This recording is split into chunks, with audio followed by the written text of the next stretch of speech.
Good morning! So, 7th day na ako ng pagre-restore nitong garden. The time is already 5, I think 5:13 in the morning. So, medyo maliwanag na nga oh. Pero yung araw wala. Liwanag na. Ayan. So, ang ganda rito. Actually, napaka-presko ng hangin. Ayan. So, kahapon, eto na, nakikita nyo unti-unti na siyang umaayos. Ayan. Dito yung concentration ko, ayan. Medyo umuunti na yung aking tinatyagaan ko lang talaga. Kasi kasama naman yun yung pagiging matyaga. Ayan. Siguro, mga 2 weeks okay na to. Kasi ako lang naman.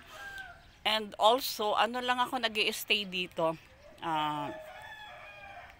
Ayan yung mga paso na pina-file ko kasi yung mga hindi na pwedeng gamitin, babasura ko na yung pwedeng gamitin, okay, recycle. And then ito na yung mga lupa.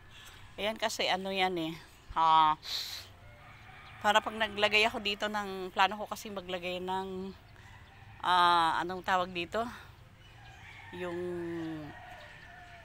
parang siya, yung flower pot.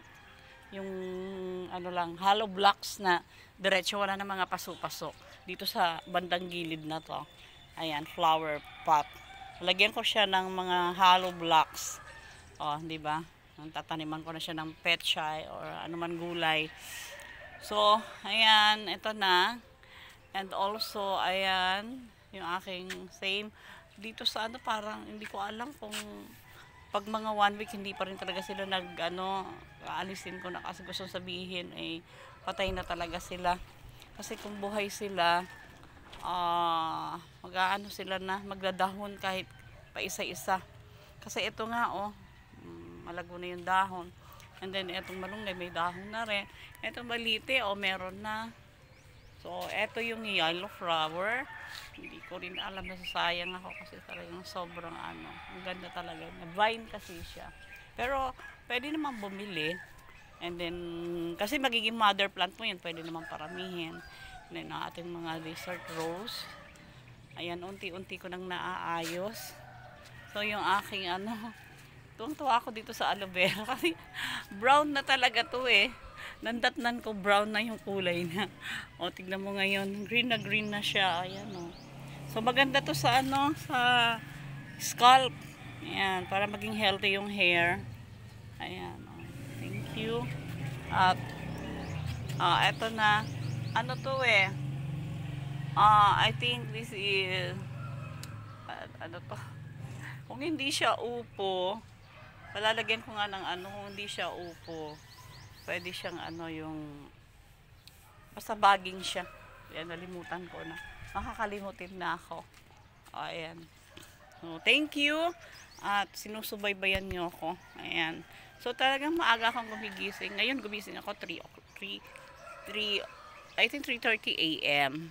Okay. And then, syempre, I read the Bible. I pray. So, ayaw ko naman pumanik dito na masyadong maaga. Madilim pa. Gusto ko kahit paano may maliwanag na rin.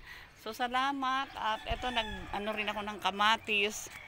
Ito yung aking kamatis. Yan. Hindi pa tumutubo. Yan. And then, wala pa mga tumutubo. Ito dito, to Ayan. Andun, ito yung mais siya. Hindi pa rin siya tumutubo.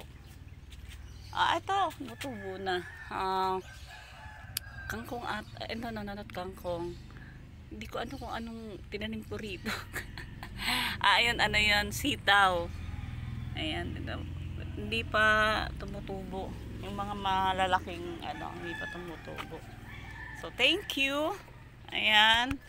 Thank you. Alam nyo, I encouraging you na magtanim kayo kaysa paso-paso lang. Ako, from mga flowering, magtatanim pa rin naman ako ng flowering, pero hindi na kasi noon dati puro flowering, puro mga halaman, puro yung mga halaman. Ngayon hindi na, mag-concentrate na ako sa mga gulay. Why?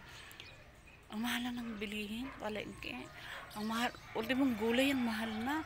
Parang ang presyo ng gulay ngayon, parang pwede ka nang bumili ng isda.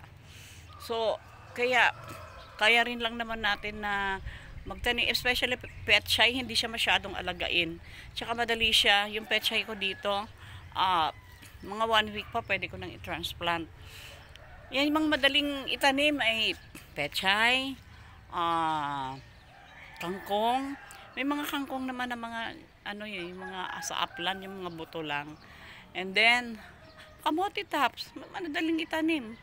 Bumili lang kayo ng kamote, gulayin niyo yung ano, tapos yung ano noon itusok niyo sa lupa. Madali lang, kailangan lang talaga yung sipag niyo at yung tiyaga. Okay. Ang kamote nga, pag naitanim mo na at naisilong mo muna, pag buhay na ilabas mo, o hindi mo na masyadong inaalagaan, ano na siya, dilig-dilig mo na lang ng kaunti. Oo. So, at isa pa, yung mga madadaling itanim ay mustasa.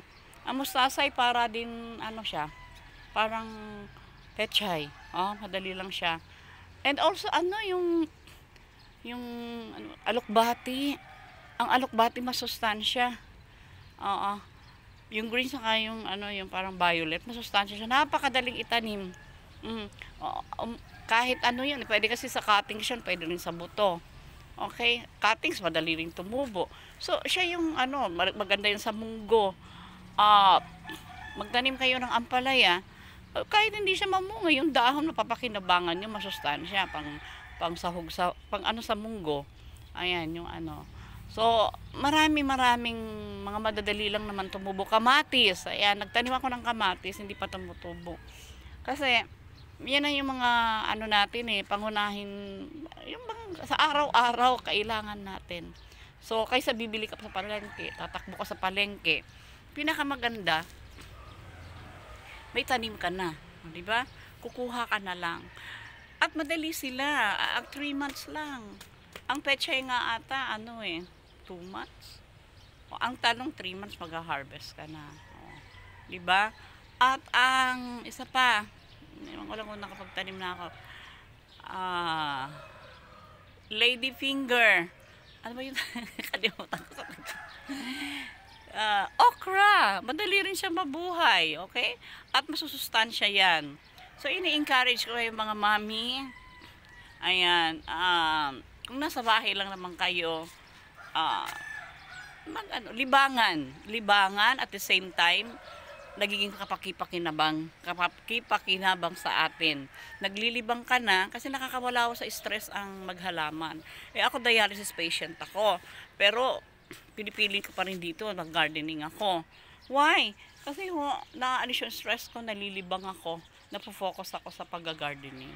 Kapag wala kang ginagawa, ang daming tumatakbo sa isip, Oo. Kaya ang daming tumatakbong problema sa isip.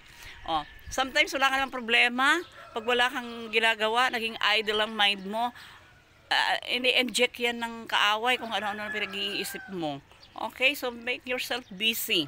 Okay, thank you very much. I love you. Ayan. See you on my next vlog.